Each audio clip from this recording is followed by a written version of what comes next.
오늘은 여러분과 함께 추수 때마다 이러한 제목으로 함께 은혜를 나누고자 합니다.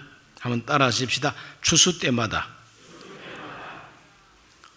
계절은 항상 돌아오는 그때에 돌아옵니다.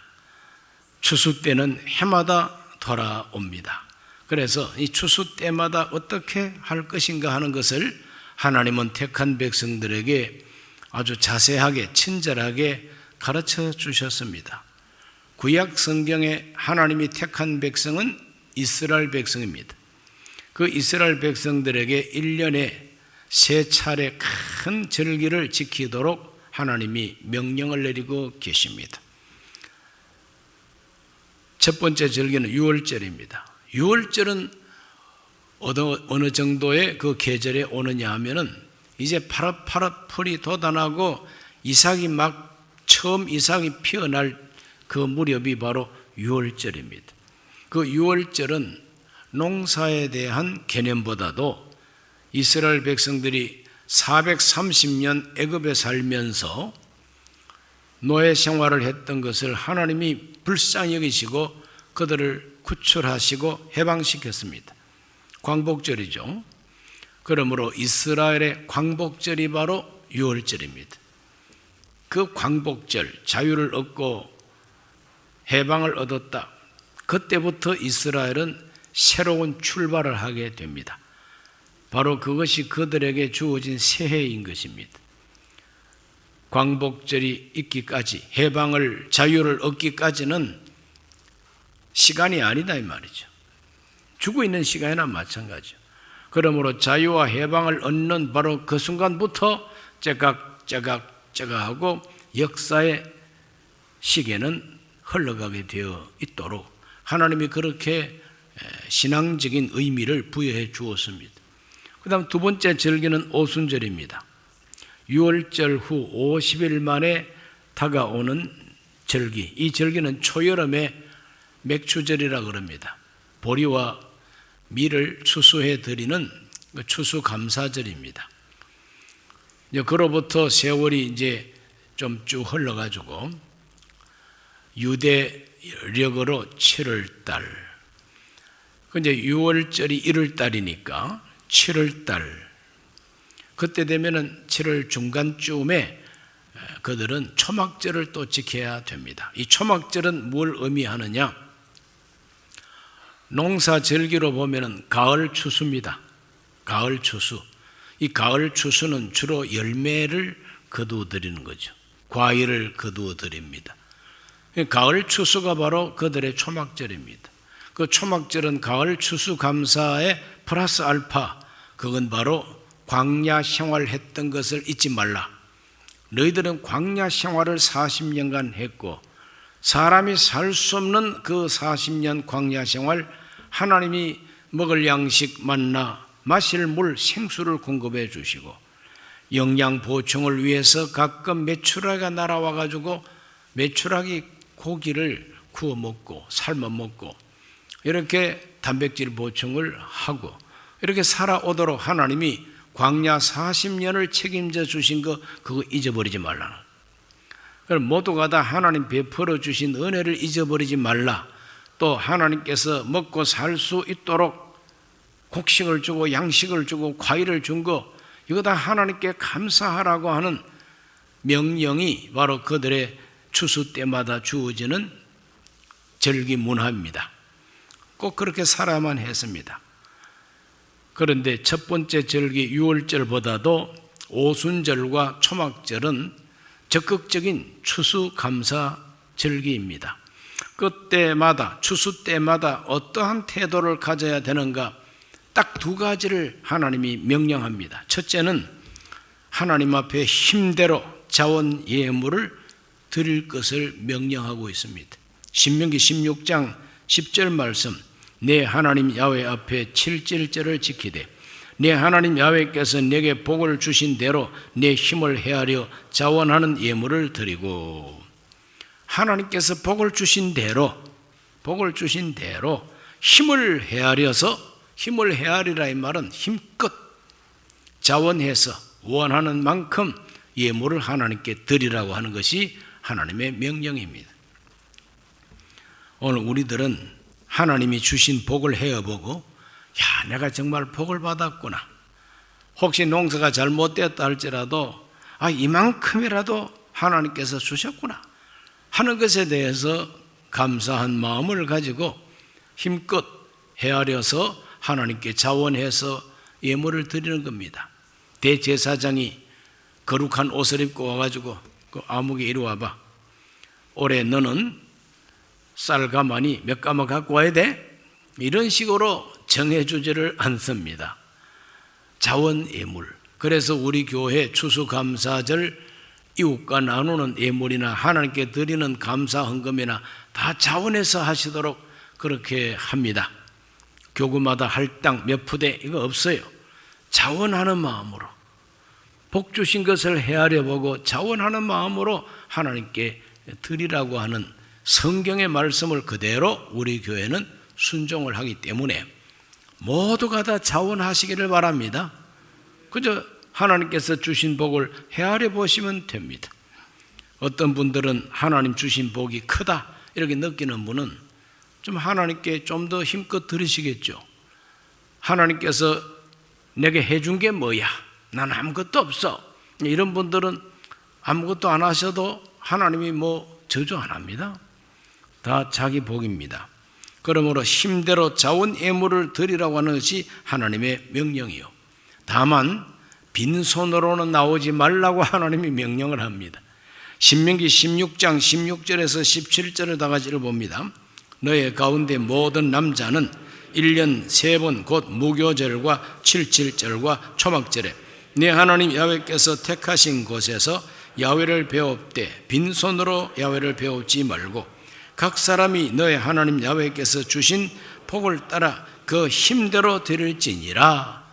이렇게 말씀하고 계십니다. 남자들은 1년에 이 절기 3차례 절기는 반드시 하나님이 정하신 곳에 올라가서 지키라 그럽니다. 빈손으로는 나오지 말라. 빈손으로. 오늘 우리가 유아 헌화식을 했는데 구약 성경을 보면은 하나님께 정말 자식을 이렇게 드리는 의식을 행할 때는 아무리 가난해도 집 비둘기든지 산 비둘기든지 비둘기 2마리 정도는 하나님께 드리면서 하나님 내 아이를 하나님께 드립니다. 이렇게 나와요. 사무엘은 그 어머니 한나와 아버지 엘가나가 젖된 후에 하나님 성전에 바칠 때에 꽤 많은 예물을 하나님께 드린 것을 성경을 통해서 발견할 수가 있습니다.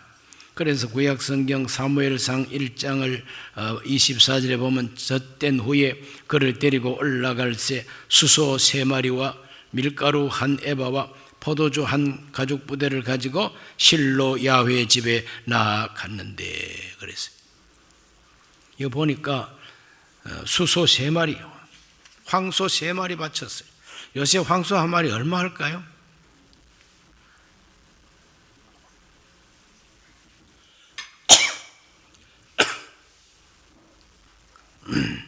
저는 소를 한 마리째 사보질 않아가지고 소 1마리가 얼마인지 모르겠어요.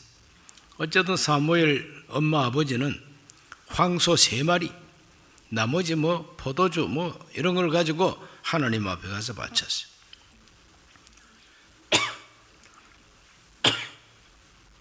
누가복음을 읽어보면은 우리 예수님의 부모, 육신의 부모 마리아와 요셉이 8일 만에 율법에 쓴 대로 첫 해에 난 남자마다 주의 거룩한 자라 하신 말씀을 따라서 아기를 죽게 드리고 그랬어요. 아기를 죽게 드리고 그 예수님 아기를 죽게 드리면서 주의 율법에 말씀하신 대로 산 비둘기 1쌍 혹은 어린 집 비둘기 2로 제사하려 함이더라 그랬어요. 그러니까 마리아와 요셉은 너무 가난하니까 비둘기를 하나님께 내놓고 예수님을 바쳤다고 누가복음에서 말하고 있죠. 하나님은 하나님의 거룩한 절기를 지킬 때에 빈손으로는 오지 말라 그럽니다. 힘껏 자원해서 받은 복을 헤아려 보고 하나님께 원하는 대로 하되 빈손으로는 오지 말고 지극히 가난하면 비둘기 2마리라도 갖고 하나님께 제물로 드리라. 이런 말씀을 남기고 있습니다. 오늘 우리 모두가 다 내가 받은 복을 헤아려 보시기를 예수님 이름으로 축복합니다. 헤아려 봐야만 됩니다. 어떤 그 목사님이 설교를 할 때 이런 설교를 했어요. 추수감사절이라서 생각이 납니다. 그 목사님이 하나님 앞에 감사 제물을 드리려고 가만히 이렇게 생각을 합니다. 감사 제물을 드리려고 이제 생각을 해보니까 구두 한 켤레가 얼마 할까? 그때 구두 한 켤레가 그래도 조금 백화점에서 파는 구두는 한 켤레에 15만 원, 12만 원 뭐 이렇게 했다는 거예요. 그런데 하나님 앞에 감사 예물을 드릴 때에 신 한 켤레 값도 안 드리면 되겠느냐? 뭐 이런 생각이 들더랍니다. 그래서 신 한 켤레보다도 내가 1년 365일을 부지런히 다니면서 살아온 것을 감사하면서 하루에 1,000원이라도 하나님께 바친다고 가정하면 365일에 날마다 1,000원씩 바치면 36만 5천 원입니다. 그래서 36만 5천 원을 교회 구자로 써가지고 냈습니다. 그런데 감동이 어떤 감동이 오느냐 하면 너만 바치면 되겠냐? 너희 집에 식구 없냐? 그래서 사모님하고 애 둘 이름으로 바쳤어요. 그래 애 둘 이름으로 이제 바치는데 네 소원이 뭐냐? 딸 시집 가는 겁니다. 딸 시집 잘 가기를 원하니? 예. 그럼 사위 몫을 먼저 바쳐야 될 거 아니냐? 그래서 사위 몫을 또 바쳤다고 합니다. 그러니까 목사님, 사모님, 애 둘, 사위까지 5인분을 하나님께 바쳤대요. 그렇게 하고 어디 강사 초청을 받아가지고 내가 이번에 이렇게 내가 하나님께 감사했더니 하나님께서 반드시 내 딸 시집 잘 가도록 해줄 줄로 믿습니다. 이렇게 간증을 했는데 그 집회하는 그 교회 장로님 한 분이 그 간증을 듣고 목사님 따님을 한번 만나보고 싶다고. 그래가지고 만났더니 천생연분이라. 그래서 아주 참 사업을 크게 하는 장로님 집에 며느리로 발탁이 돼가지고 그래 그해 결혼을 그렇게 잘했다고 하는 이 간증을 하는 소리를 들어봤습니다. 이렇게 얘기한다고 그래서 우리 전 목사님이 우리 담임 목사님이 1인당 36만 5천 원 바치라 그랬다. 야, 지독하네. 이렇게 시험 들지는 말게 되시기를 바랍니다. 그 간증하시는 그분의 간증이 그렇다 이 말입니다. 헤아려 보라 이 말입니다. 그래 그 목사님은 그렇게 헤아려 봤어요. 내가 1년 365일을 건강하게 부지런히 이렇게 다녔는데 하루에 1,000원이라도 하나님 앞에 감사한다고 하면은 1년에 365만 아니겠느냐? 36만 5천 아니겠냐? 이렇게 하나님께 감사한 마음을 고백했더니 딸 시집 잘 갔다고 그걸 간증을 하더라니까요. 여러분께서는 스스로 알아서 헤아려 보시기를 바랍니다. 그다음 두 번째로는 하나님께서 두 번째 주신 명령은 뭐냐? 다 함께 나누며 즐거워하라 그랬어요. 첫째 명령은 받은 복을 헤아려 보고 자원해서 힘껏 하나님께 감사 예물을 드리고, 두 번째는 다 함께 나누면서 즐거워하라고 하나님이 명령을 주셨어요. 자, 신명기 16장 11절을 다 같이 한번 읽어보겠습니다. 너와 네 자녀와 노비와 네 성중에 있는 레위인과 및 너희 중에 있는 객과 과와 과부가 함께 네 하나님 야훼께서 자기 이름을 두시려고 택하신 곳에서 네 하나님 야훼 앞에서 즐거워할지니라 그랬어요. 여기 보면은 먼저 너와 감사 예물을 드리는 가장, 그 가정의 가장이 되는 호주가 되는 너, 그리고 너희 자녀들, 그리고 노비, 집에서 부리는 노비들, 그리고 그 지역에서 함께 살고 있는 하나님의 거룩한 제사의식을 집행하고 하나님의 율법을 가르치는 레위인들, 그러면 객과 고아와 과부, 사회적 약자들이죠. 객과 고아와 과부들. 그러니까 모두가 다 함께 즐거워하라고 하는 것이 하나님의 명령입니다. 신명기 16장 14절에서 15절을 다 같이 봅니다. 너와 네 자녀와 노비와 네 성중에 거주하는 레위인과 객과 고아와 과부가 함께 즐거워하되 네 하나님 야훼께서 택하신 곳에서 너는 이래 동안 네 하나님 야훼 앞에서 절기를 지키고 네 하나님 야훼께서 네 모든 소출과 네 손으로 행한 모든 일에 복 주실 것이니 너는 온전히 즐거워할지니라. 서로 나누면서 다 같이 즐거워하면 하나님이 복 주신다고 여기서 말씀하고 있어요.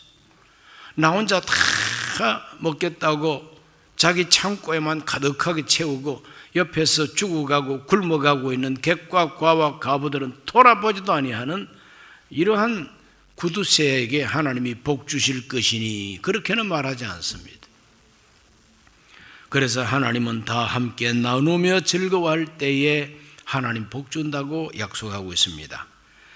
이와 같은 뜻으로 신명기 24장 19절에서 22절에 자세하게 말하고 있습니다.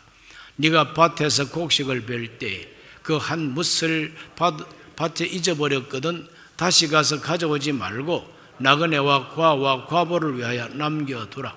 그리하면 네 하나님 야훼께서 네 손으로 하는 모든 일에 복을 내리시리라. 네가 너의 감람나무를 뜬 후에 그 가지를 다시 살피지 말고 그 남은 것은 객과 과와 과부를 위하여 남겨두며 네가 내 포도원에 포도를 딴 후에 그 남은 것을 다시 따지 말고 객과 과와 과부를 위하여 남겨두라. 너는 애굽 땅에서 종되었던 것을 기억하라. 이러므로 내가 너에게 이 일을 행하라 명령하노라. 너무 알뜰하게 곡식 베지 말고 또 올리브를 딸 때에 너무 훑어서 하나도 안 남기고 따지 말고 대충 남겨두라고. 밭에서 곡식단을 혹시 빠뜨렸다 잊어버렸다 그거 다시 주우러 가지 말라는 거예요. 왜? 객과 과와 과부들이 와서 따다 남은 과일을 따고 또 밭에서 떨어진 이삭을 거두어서 그들도 먹고 살아야 되지 않느냐 이 말이에요. 나누라는 겁니다. 나누어 주라는 겁니다. 이렇게 다 함께 나누면서 즐거워할 때에 하나님께서 복 주신다고 성경은 말하고 있습니다. 복 주신다. 함께 즐거워하는 것. 교회 안에 추수감사절이라고 하는 절기가 들어온 것은 그 미국의 청교도들이 우리에게 좋은 본을 보여줬기 때문에 그렇습니다. 미국으로 건너갔던 신앙의 자유를 찾아서 건너갔던 그들이 참 마음씨 좋은 인디언 추장을 만나가지고 그 인디언 추장이 옥수수 심는 법, 키우는 법 가르쳐 줍니다. 새로운 땅에서 새로운 곡식을 뿌리고 거두는 농사법을 가르쳐 줍니다. 그리고 그들의 안내를 받고 도움을 받아가지고 농사를 했더니 비록 처음에 수확은 보잘것없었지만 그래도 그들은 추수를 한 것을 가지고 그 자기들에게 도움을 베풀어 준 그 인디언들을 초청해가지고 칠면조를 잡고 이렇게 해가지고 감사절을 보냈다는 거죠. 그들에게 감사하고 그러니 인디언들과 청교도들이 함께 어우러져서 춤을 추고 하나님께 예배하고 기뻐하고 함께 즐거워했다는 것이 바로 미국에서 지키고 있는 추수감사절의 유래입니다. 지금 세계 가장 강한 나라가 미국인데 저 미국의 가장 큰 명절이 추수감사절이에요. 해마다 11월 넷째 목요일로 딱 정해놓고 있습니다.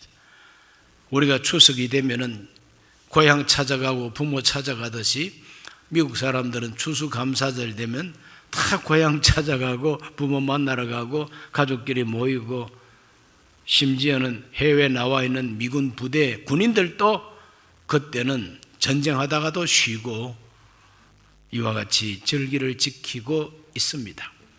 그러므로 다 함께 나누며 즐거워했던 바로 그 좋은 풍속이 추수감사절이 된 겁니다. 예수님께서는 누가복음 6장 38절에서 이렇게 말씀합니다. 주라, 그리하면 너희에게 줄 것이니 곧 후이되어 누르고 흔들어 넘치도록 하여 너희에게 안겨주리라. 너희가 헤아리는 그 헤아림으로 너희도 헤아림을 도로 받을 것이니라. 그랬어요. 헤아리는 대로 하나님이 우리에게 헤아려 주신다. 오늘 우리들은 넉넉하게 헤아릴 줄 알아야 되겠습니다. 세계에서 가장 기부금을 많이 하는, 기부금을 가장 많이 내놓는 나라가 미국입니다. 그 미국이 우연히 세계 최강 나라가 된 게 아닙니다.